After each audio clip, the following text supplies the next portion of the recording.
49장 주 사랑하는 자 다 찬송할 때에 주께 영광 돌리겠습니다. 249장입니다.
전능하사 천지를 만드신 하나님 아버지를 내가 믿사오며 그 위아들 우리 주 예수 그리스도를 믿사오니 이는 성령으로 잉태하사 동정녀 마리아에게 나시고 본디오 빌라도에게 고난을 받으사 십자가에 못 박혀 죽으시고 장사한 지 사흘 만에 죽은 자 가운데서 다시 살아나시며 하늘에 오르사 전능하신 하나님 우편에 앉아 계시다가 저리로서 산 자와 죽은 자를 심판하러 오시리라. 성령을 믿사오며 거룩한 공예와 성도가 교통하는 것과 죄를 사하여 주시는 것과 몸이 다시 사는 것과 영원히 사는 것을 믿사옵나이다. 아멘. 훈계를 좋아하는 자는 지식을 좋아하거니와 징계를 싫어하는 자는 짐승과 같으니라. 선인은 여호와께 은총을 받으려니와 악을 귀하는 자는 정죄하심을 받으리라. 그렇습니다. 훈계를 좋아하는 자는 지식을 좋아하거니와 징계를 싫어하는 자는 짐승과 같다라고 오늘도 말씀해 주시오니 감사합니다. 오늘도 주의 말씀으로 저희들을 훈계하여 주옵소서. 그리하여 여호와 하나님을 아는 지식의 풍성함을 따라 오늘도 믿음으로 살아내는 귀한 성도들, 축복의 성도들이 다 되도록 은혜를 베풀어 주옵소서. 선인은 여호와께 은총을 받으려니와 악을 피하는 자는 정죄하심을 받는다라고 말씀했사오니 오늘도 생마, 이나, 마음이나 우리 행동에 있어서 선한 생각만, 선한 마음만, 선한 행동만 있도록 우리 아버지가 주장하시고 성령을 따라 오늘도 믿음으로 행하는 거룩한 복된 주일 되도록 우리 아버지께서 은혜 베풀어 주옵소서. 사랑하는 귀한 성도들, 이 새벽에 여러가지 기도 제목 가지고 주님 앞에 엎드렸나이다. 저들의 기도에 주님께서 외면하지 마시옵고 저들의 간절한 부르짖음에 주님께서 귀를 기울이시고 응답하시고 축복하실 것을 믿고 주 앞에 엎드렸나이다. 사랑하는 이들의 기도를 주여 하늘 보고 여시고 들으시옵시고 응답하여 주옵시고 오늘도 하나님 이 새벽 제단 또한 하나님 주일날 예배 제단 그리고 주일 오후 예배에도 성삼위 하나님 영광 올로 받아 주옵시고 이곳에 하강하옵시며 임재하옵시며 참으로 기도하는 귀한 성도들 간구마다 소원마다 응답을 하여 주옵소서. 우리 주님께서 역사하실 것을 믿사옵고 예수 그리스도의 이름으로 축복하며 기도하옵나이다. 아멘. 하나님의 말씀 묵묵하겠습니다. 예레미야 4장 17절에서부터 22절까지 한 목소리로 합독합니다. 4장 17절 시작. 우리가 어디 도움을 바람으로 우리의 눈이 상하며 우리를 구원하지 못할 나라를 바라보았도다. 그들이 우리의 걸음을 엿보니 우리가 거리마다 다 다닐 수 없으며 우리의 끝이 가깝고 우리의 날들이 다하였으며 우리의 종말이 이르렀도다. 우리를 뒤쫓는 자들이 하늘의 독수리들보다 많으며 산 꼭대기까지도 뒤쫓으며 광야에서도 우리를 잡으려고 매복하였도다. 우리의 곧 여호와께서 기름 부으신 자가 그들의 함정에 빠졌으며 우리가 그를 가리키며 전에 이르기를 우리가 그의 그늘 아래에서 이방인들 중에 살겠다던 자로다. 우수 땅에 사는 딸 에돔아 즐거워하며 기뻐하라. 잔이 내게도 이룰지니 네가 취하여 벌거벗으리라. 딸 시온아 네 죄악의 형벌이 다하였으니 주께서 다시는 노릇으로 잡혀가지 아니하게 하시리로다. 딸 에돔아 주께서 내 죄악을 벌하시며 내 허물을 드러내시리로다. 아멘. 오늘 거룩한 주일 아침 이 새벽 예배에 예레미야 4장 17절에서부터 22절 말씀을 중심으로 해서 절망과 소망이라는 말씀을 통해서 오늘을 바꾸자 하는 것입니다. 오늘 본문은 두 부분으로 나누어질 수 있고요. 17절에서부터 20절 말씀까지는 이스라엘아 헛되이 애굽의 도움을 기대하지 마라. 헛되이 애굽의 도움을 기대하면 너는 절망할 것이다 라는 내용이 17절에서 20절 말씀까지가 절망이에요. 어디를 의지하면? 애굽을 의지하면. 애굽의 상징이 뭘까요? 세상을 의지하면. 세상 의지하면 뭐하게 되고? 절망하게 되고. 그러나 21절에서부터 22절 말씀까지는 뭐냐면 주님께서 구원하시는 것을 소망하라. 주께서 구원하시는 오직 우리의 구원은 누구에게만 있다? 주께만 있다라고 하는 것을 기어 소망을 해봐라. 그래서 오늘 말씀이 절망과 소망이라고 하는 말씀으로 은혜를 받고자 하는 것입니다. 17절 말씀에 헛되이 도움을 바라는 것이다 라고 말씀해요. 애국어를 의지하는 그 자체는 헛된 도움이다 라는 거예요. 제가 여러분들에게 항상 말씀드린 것 중에 하나가, 우리는 이 열국 속에서 살아요. 한반도라고 하는 운명적인 공동체를 가지고 있는데, 이 한반도가 반으로 쫙 나누어져 있죠. 전선으로 해서 나누어져 있어요. 옆쪽에 동쪽에는 일본, 서쪽에는 어디? 중국, 그 위에 북쪽에는 러시아, 또 조금 먼 미국이라고 하는 아주 지정학적으로 참 기가 막힌 나라인 것은 사실이에요. 그런 것을 꼭 우리나라와 비슷한 신세가 어디냐? 이스라엘이에요.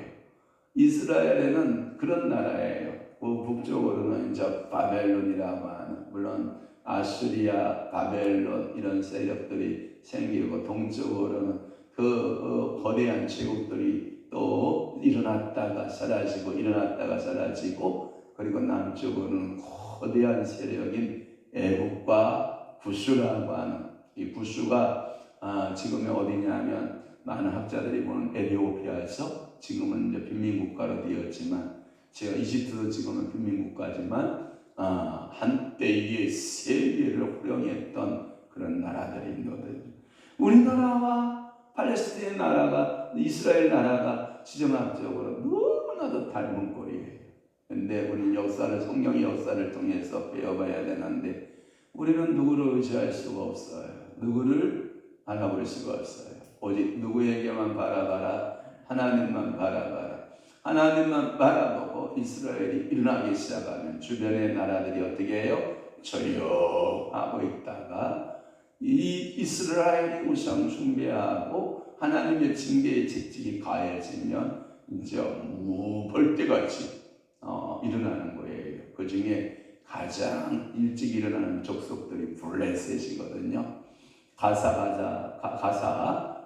지금 가드가사 지역이 지금의 가자 지구거든요. 지금도 그들은 이스라엘의 눈치만 보고 있다가 이스라엘 상태가 조금만 나쁘다 그러면 벌떼같이 일어나서 그들을 괴롭히고, 그 주변에 모압, 암몬부터 시작해서 그 위에는 거대한 제국, 밑에는 애국 제국들이 막 이들을 괴롭혔던 그 역사적 사건을 보는 거예요.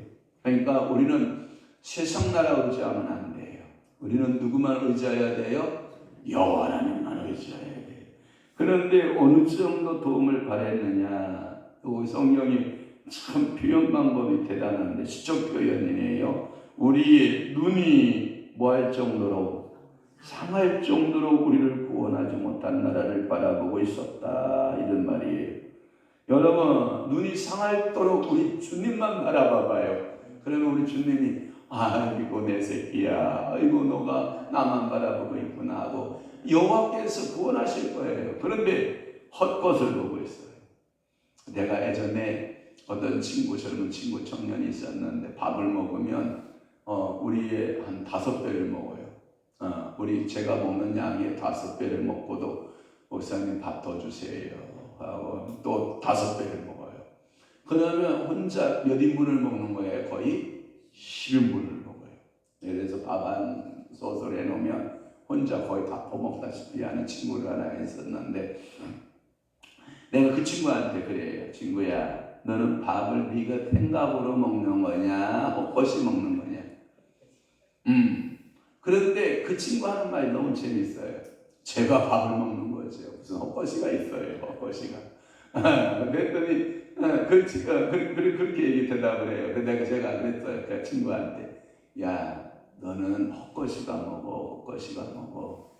보통 사람들은 봐봐라, 이렇게 먹는 양인데 너는 10배를 먹고 있지 않니? 그러면 그것은 헛것이가 먹는 거야. 아니에요, 맛있는데요, 그 정도는 먹어야죠, 이러면서 10인분을 먹어 치우는 친구가 있었다고요. 헛것이가 여러분 세상인 거예요. 의지할 대상이 못 돼요. 여러분들이 세상 의지해서 도움이 안 돼요. 유다가 거대한 바벨론의 북쪽에서 엄청난 침략의 세력들이 이 말을 타고 또 등에는 뭘 가졌어요? 활을 쏘는 부대를 가지고 있거든요. 그러니까 먼 거리의 적들을 그냥 활로 따꽁따꽁 맞춰서 다 잡아 죽이는 시대. 그때 옛날에는 전쟁을 어떻게 했어요? 맞붙어서 육박전을 칼싸움하던 시대에 칼싸움은 필요 없는 거예요. 화살을 뽑아서 그냥 팍 쏴서 잡아 죽이는 이 거대한 바벨론 말과 활로 무장되어져 있는 그 침략 앞에서 이 이스라엘이 하나님 당신이 싸워주셔야 됩니다 하고 엘리사 때처럼 하나님께서 아람 군대 10만을 물리치는 것처럼 그렇게 물리치면 되는데 그것을 못하고 하나님을 의지하지 못하고 어디로 내려가냐? 솜살같이 애국 땅으로 내려가는 거예요. 그래서 애국 땅에 가서 우리를 도와주세요, 우리를 도와주세요 기대를 해보아도 도움이 된다 안 된다? 안 된다. 물론 이 도움의 요청을 할 때 우방이었기 때문에 애굽이 그 소식을 듣고 여러분 군대를 출동시킵니다. 그러면 봐봐요. 하나님의 주권이 애굽을 이제 지는 해로 작정하셨어요. 애굽은 이제 지는 해가 되고 바벨론은 신흥 세력으로 뜨는 해로서 사용하기로 하나님 결정하셨어요. 그러면 뻔한 전쟁 아니에요. 어디가 이길 것 같아요? 바벨론이 이기죠. 바벨론이 이기니까 유다에게서는 실질적 뭐예요? 더 괴롭힌 거예요. 왜? 여러분 군대를 출정시키는데 그냥 출정이 돼요? 온갖 바리바리 금은동 다 싸다 줘야 되죠. 군대가 먹을 것 다 해줘야죠. 한쪽 군대가 맞서서 싸우기도 국방력을 그쪽에다 투입해서 싸우기도 힘든데 다른 군대를 또 이끌어 들여서 그들을 먹이고 입히고 생활하게 하고 이게 이중고가 더 고통스러운 것이에요. 그러니까 오늘도요 여러분들이 오직 여호와 하나님 살든지 죽든지 주 뜻대로 하옵소서 하고 주님 의지해야 되지 사람 쫓아다녀서 도움을 구한다고 사는 길은 아니다. 아멘. 그래서 오늘도 주님만 바라보지 않으면 절망이다. 이렇게 말씀드릴 수 있고요. 18절로 가면 그들이 우리의 걸음을 엿보니 우리가 거리마다 다 다닐 수 없으며 우리의 끝이 가깝고 우리의 날들이 다였으며 우리의 종말이 그렇도다. 그래서 절망이다. 거기 봐봐요. 거기에 보면 이런 거잖아요. 다닐 수 없으며 끝이 가깝고 날들이 다했고 우리의 종말이 그렇도다. 희망이 보여야 안 보여요? 18절 단어 속에 어느 하나를 희망의 단어가 없어요. 절망의 단어예요. 끝났어. 희망이 없어. 이럴 정도로 절망 가운데 있는 단어들로 가득 차 있는데 이 말의 의미는 뭐냐면 바벨론의 거대한 그 군사의 힘이 점점 밀려오는 거예요.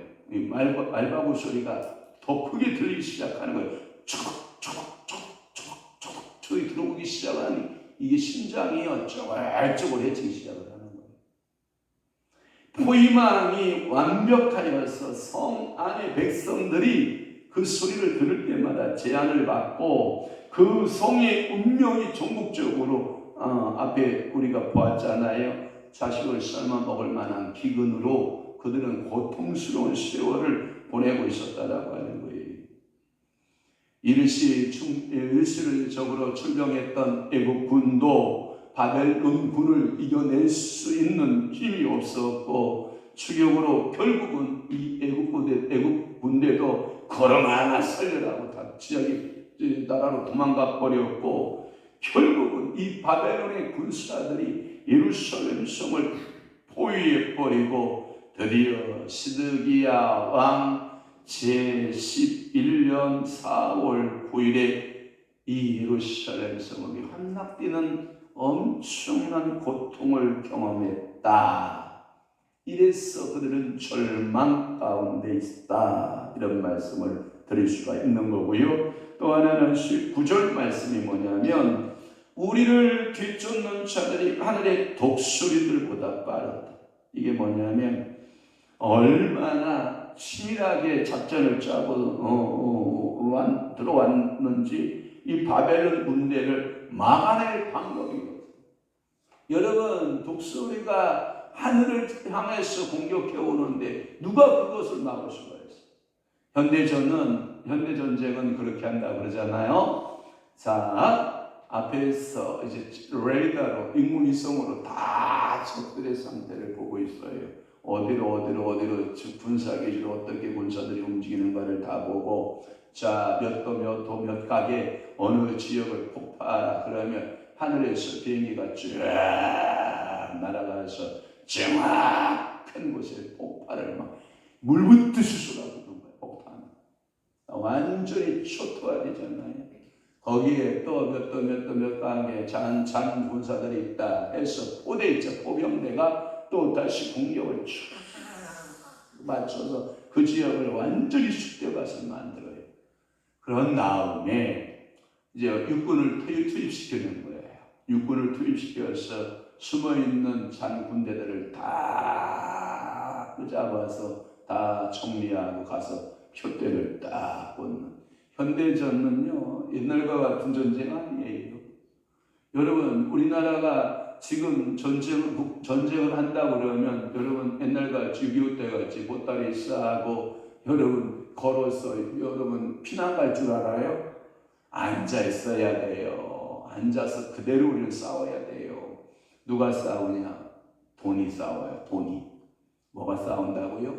돈이 싸워요. 돈이 싸운다는 말은 그 어마어마한 전쟁 물자들을, 군사적인 물자들을 동원해서 가서 공격을 하는 거예요. 다행히도 우리가 군사력에 있어서나 경제력에 있어서 지금 북한을 우위하고 있으니까 북한이 에게 놔주고소 하고 잠깐 머물러 있는 거예요. 우리가 정신만 안 차리면 걔들은 언제든지 전쟁을 불사할 수 있다라고 하는 것을 우리는 꼭 기억하셔야 돼요. 우리가 잘 살아야 할 이유가 있는 게 뭐냐? 하나님, 나와 호의호식하고 잘 먹고 잘 사는 게 아니라 이 땅의 평화를 위해서 잘 살아야 돼요. 하나님, 우리나라에 좋은 일꾼을 뽑아주셔야 되는 것은 우리나라가 세계 열방 가운데서 뛰어난 민족 되게 하고 세계 속에서 하나님의 복음을 전하는 국가로서 쓰임받기 원하여서 좋은 일꾼 주세요 하고 기도해야 되는 거예요. 내가 편안하자고, 우리의 자손들의 삶이 평안하자고 좋은 일꾼, 좋은 정치인, 좋은 하나님의 사람들을 세워달라고 기도하는 게 아니라 하나님 앞에 이 나라의 조국이 쓰임받기를 위해서 여러분 기도하셔야 돼요. 그걸 보고 뭐라 그러냐? 기도의 폭을 좀 넓혀봐라. 기도의 폭을 넓혀야 돼요. 이 바벨론의 군대가 마치 독수리 같아요. 하늘의 독수리처럼. 여러분, 이 독수리를 누가 이것을 잡을 수가 있어요? 하늘을 비상하는 이 독수리를요, 누가 그것을 막을 수가 있어요? 여러분들, 예루살렘의 포위가 됐을 때 하늘의 독수리가 뜬 것처럼 이러한 절대적 절망 가운데 빠져 있는 모습으로 그렇게 표현하고 있는 거예요.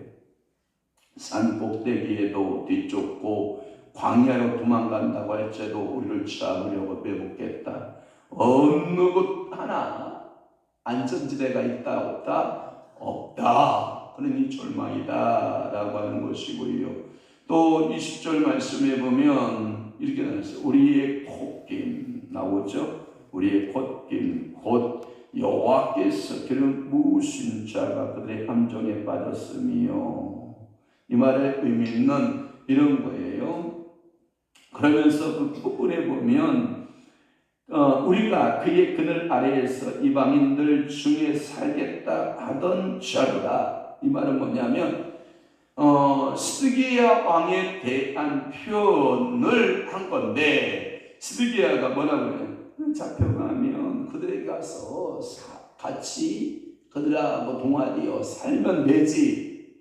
여러분 절대 그렇지 않아요. 그것은 뭐냐면 우리의 콧김, 이것은 생기를 말해요. 창세기 2장 7절에 하나님께서 그 고의에 뭘 불어넣으시니 생기를 불어넣으시니 생명, 다시 말해 생명을 가진 생명의 사람이 됐다. 생명의 그 공동체가 됐다. 생명의 근원이 여호와의 콧김에 있다, 이 뜻인데, 그것은 우리의 생명의 콧김이, 전 국민의 콧김이 이때 당시에 누구에게 중심으로 되어 있냐면 왕에게 되어 있어요. 왕에게.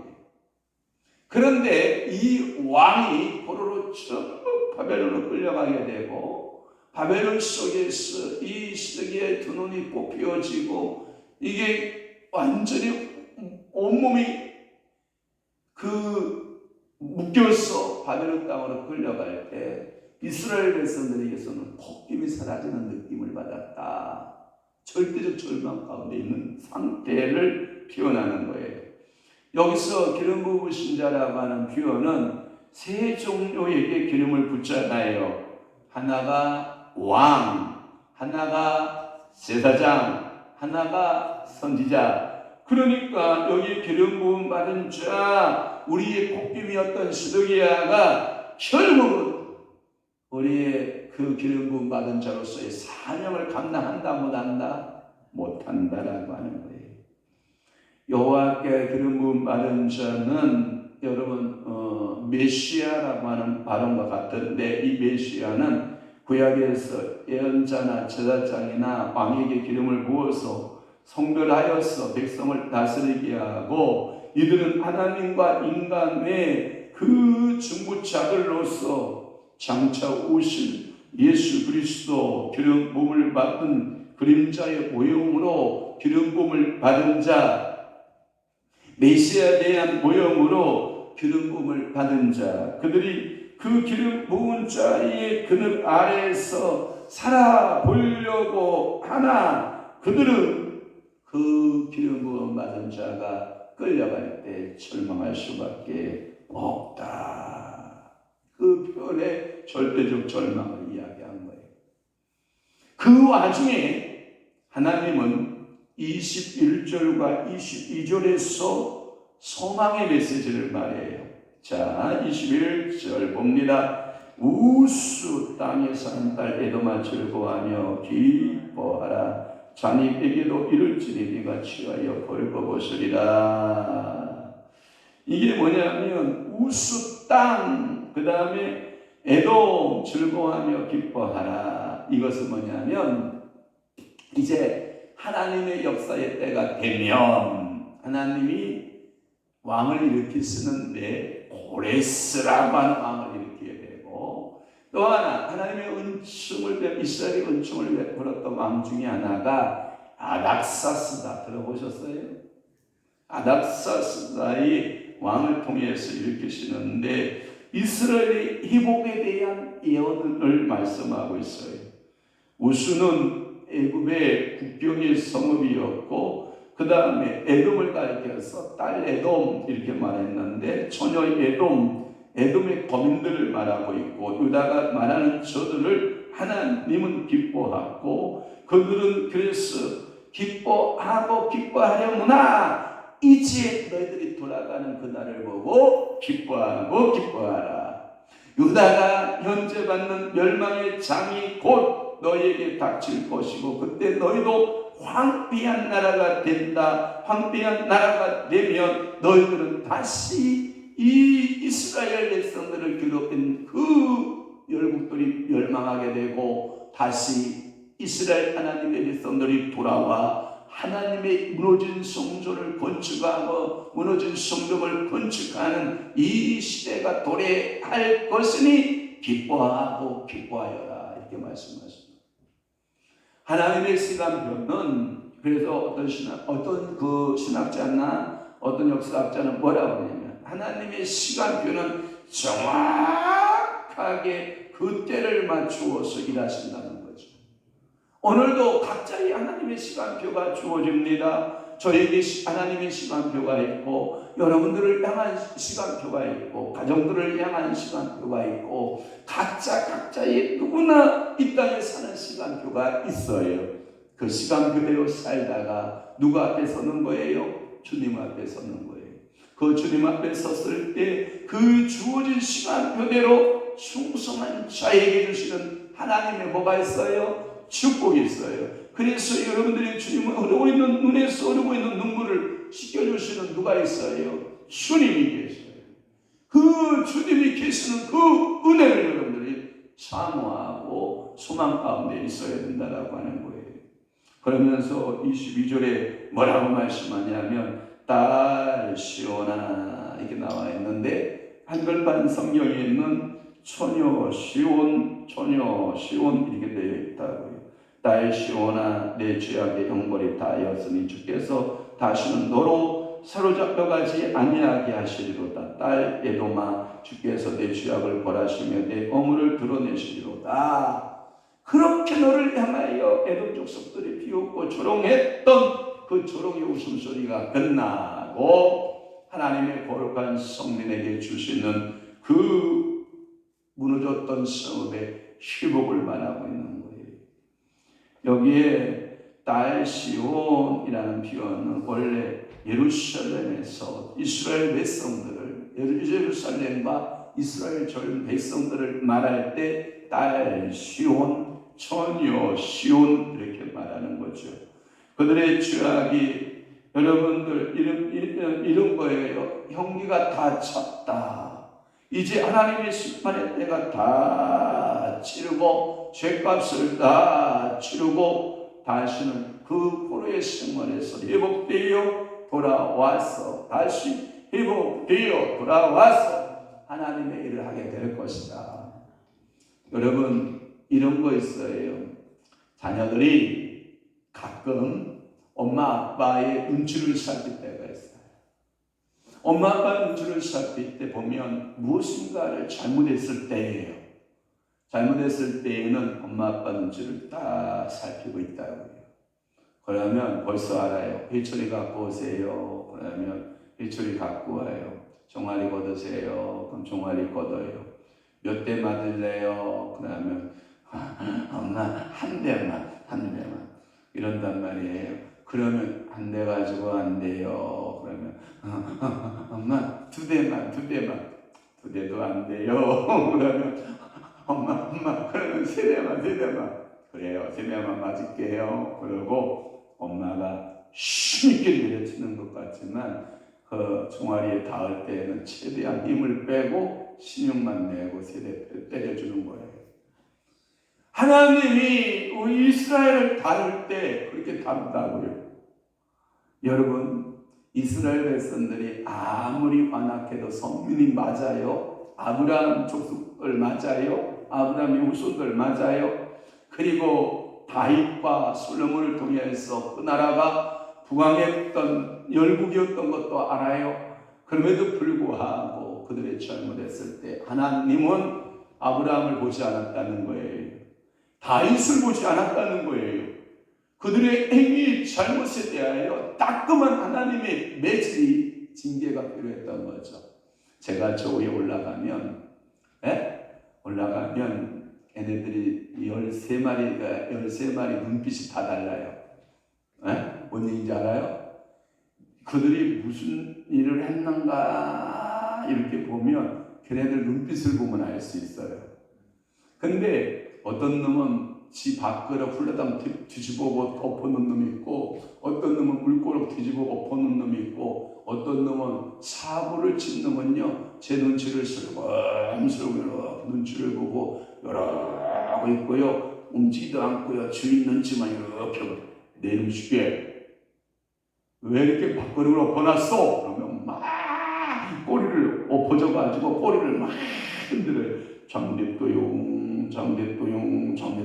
이야, 강아지도요 지가 잘못한 걸 알아요. 세상에. 그런데 이스라엘 민족이 하나님 앞에서 잘못한 걸 알까요? 모를까요? 알아요. 그래서 빨리 하나님께로 돌아오면 절망이 뭘로 바뀌어요? 소망으로 바뀌는 줄 믿습니다.